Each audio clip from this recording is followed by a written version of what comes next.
Sabi ni Atty. Boto kanina, yung aking kaso na sinampa sa Supreme Court, Lambino versus Comelec, ako po yung nagsampa dyan. Kung paano baguhin ang saligang batas. Inargue po yan sa Supreme Court.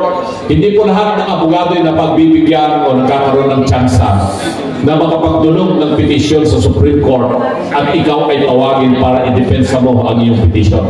Ilang bisis ko pong ginawa po yan sa Supreme Court. Dito sa kaso Lambino versus Comelec, ito po yung pinakamakapal na kaso sa kasaysayan ng legal na usapin sa Pilipinas. Pinag-aaralan po yan ng lahat ng mga estudyante na kumukuha ng batas dito sa Pilipinas. Ako po yun. Pero ngayon, medyo retirado na po akong abogado, sabihin ko. Kasi may dalawa na akong anak na abogada, may manugang akong abogada, at meron din akong manugang na abogado. So, 5 na kami na abogado sa pamilya, sila na lang ang magpatuloy ng law practice. At ako naman po ay isa na lamang pong hamak na magsasaka sa Pangasinan. Alam po yan ng mga nakabisita sa aking simpleng bakahan at sakahan sa Pangasinan. Meron po akong inaalagang mga baka, kaya tawag po nila sa akin, ay si Kabaka Raul yan. At kung gusto po ninyong makita yung aking bakahan kahit na sa Facebook, i-follow niyo po yung aking Facebook account, Raul Lambino, close open parenthesis, Kabaka. Tapos may picture po ako doon. Guwapo pa ako noon, 15 years ago. Yan po. At meron pa ako mahigit na 100 bakang inaalagaan. 100 ha? Pero yung mahigit 1,000. Mahigit 1,000 po yung baka. At nagtatanim po ako ng palay, ng mais, para may maipain ako sa mga baka. Nagtatanim ako ng napier, kung ano ng matataas na uri ng damo, may maipain sa baka. Mahigit 100 pamilyang Pangasinan ang natutulungan po natin dahil sa pagsasaka, dahil sa agrikultura. Kaya yan po yung aking passion for the past 7 years. Alam ko po yung problema tungkol po dyan sa pagkain. Nabanggit na nga po ni Atty. Boto kanina, umaangkat po tayo ng bigas. Bakit hindi natin makayanan na magkaroon ng self-sufficiency food security sa Pilipinas? Dahil po sa corruption. Corruption pa rin talaga yung problema. Magbibigay sila ng pundo sa NAIA o sa NIA, National Irrigation Administration. Gagawa sila, substandard ng mga irrigation system, mga irrigation canal. Kung minsan nga, wala ang tubig na darating doon sa kanal. Paano naman mabubuhay yung ating mga magsasaka kung gano'n? Tapos, kukuha sila ng pondo, bibili sila ng mga water pump. Kung nangyayari, subterranean river o subterranean water, ibubog nila patas. Wala pang isang buwan, sira na yung motor na nabili nila. Kawawa yung mga magsasaka natin dahil sa corruption. Pag meron man pumaani yung ating mga magsasakang palay, kailangan po nila ng post-harvest facilities. Kailangan nilang ipaaraw po at ibilad po nila. Pero kung ang pagbibilidan po nila ay mga bago-bagong mga kalsada ng sinimento, wala pang isang buwan, lumabas na po yung mga bato, wala na rin, di mo rin po magagamit yun. So hindi nakakarating yung mga sasakyan patungo po sa kapakiran o sa mga bulubundukin. Mura po yung mga pagkain sa probinsya sa Nayon, pero hindi po nakakarating sa kamay nila ang karamihan o kaya sa merkado. Kaya mahal ang pagkain, kulang sa supply.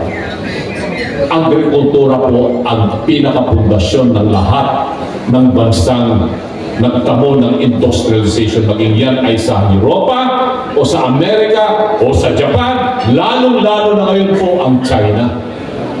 Sabi nga sa akin, tatay ko, dinadala niya ako buwan-buwan para makita ko yung Manila. Sabi niya, para mamulat ka kung ano yung totoong buhay sa Pilipinas.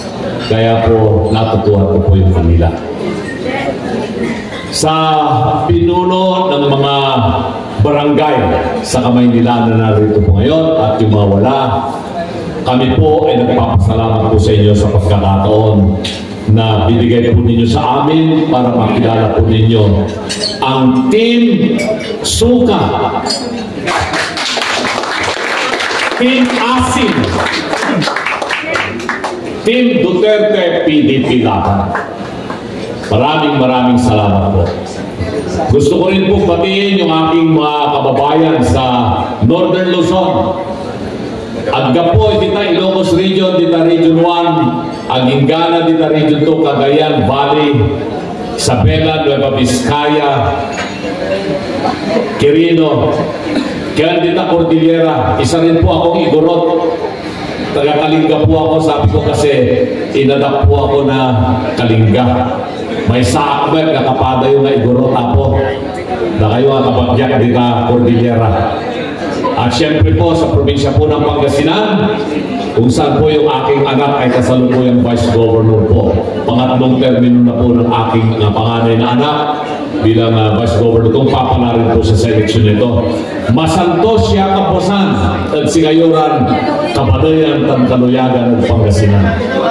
Yung aking mga kabalen din sa Pampanga at sa Tarlac, Maya Paaga, Tikongan, mga kabalen.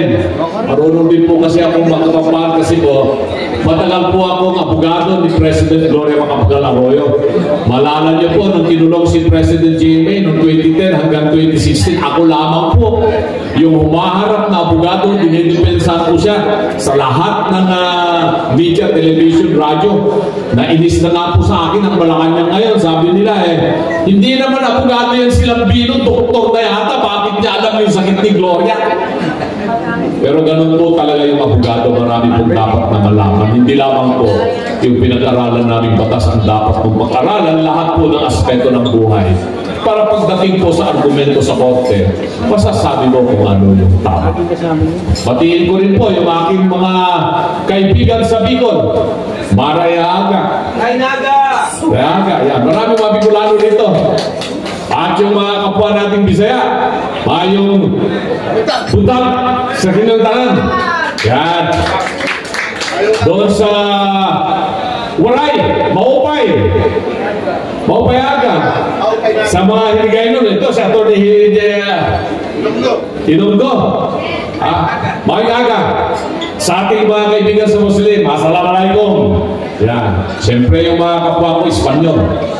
Diyan sa Zamboanga. Buen dia. Buenas mañanas. Yan. So magandang umaga po sa ating lahat, mga kababayan, mga pinamahal na mga kapitan po ng barangay ng Maynila. Isa po akong abogado, matagal po akong nagturo sa College of Law. Kaya sinabi ni Atty. Buto kanina, yung aking kaso na sinampa sa Supreme Court, Lambino versus Conrick, ako po yung nagsampa dyan. Kung paano baguhin ang saligang batas.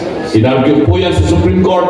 Hindi po lahat ng abogado ay napagbibigyan o nagkakaroon ng tsansa na makapagdulog ng petisyon sa Supreme Court at ikaw ay tawagin para i-depensa mo ang iyong petisyon.